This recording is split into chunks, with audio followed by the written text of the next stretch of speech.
السلام علیکم۔ ایک اہم اپڈیٹ شیئر کریں گے آپ کے ساتھ۔ علامہ شہنشاہ حسین نقوی صاحب زہرا کاظمی اور نمرہ کاظمی کے حوالے سے حکومت سے بڑا مطالبہ کر لیا۔ اس خبر کی مکمل تفصیلات آپ کے ساتھ شیئر کریں گے، لیکن اس سے پہلے آپ سے گزارش ہے ویڈیو کو لائک کر دیں، چینل کو سبسکرائب کر دیں اور بیل کے آئیکن کو پریس کر دیں۔ ناظرین، علامہ شہنشاہ حسین نقوی صاحب سے آپ ضرور واقف ہوں گے۔ علامہ شہنشاہ حسین نقوی کا شمار پاکستان کے بڑے علماء کرام میں ہوتا ہے۔ علامہ سید شہنشاہ حسین نقوی کو صرف پاکستان میں ہی نہیں بلکہ بیرون ممالک میں بھی مجالس کے لیے مدعو کیا جاتا ہے۔ اتحاد بین المسلمین کے بھی داعی ہیں اور ہمیشہ اس بات پر زور دیتے ہیں کہ امت میں کسی قسم کا تفرقہ پیدا نہ ہو، اس لیے ان کے اکثر و بیشتر بیانات میں اتحاد بین المسلمین پر زور ہوتا ہے۔ علامہ صاحب سماجی اور معاشرتی برائیوں پر بھی ہمیشہ کھل کر بات کرتے ہیں۔ اس دفعہ بھی ان کا ایک ایسا ہی بیان سامنے آیا ہے۔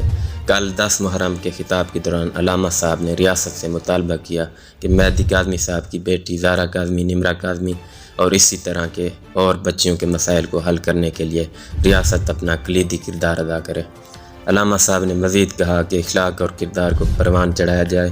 جیسا کہ آپ کو معلوم ہے کہ مہدی کاظمی صاحب کی بیٹی کا کیس بھی بہت زیادہ شدت اختیار کر چکا ہے اور مہدی کاظمی بھی کئی مہینوں سے اسی جدوجہد میں ہیں کہ انہیں ان کی بیٹی واپس مل جائے۔ اسی بارے میں علامہ صاحب نے کہا کہ ریاست ایسے کیسز کو حل کرنے میں اپنا کردار ادا کرے۔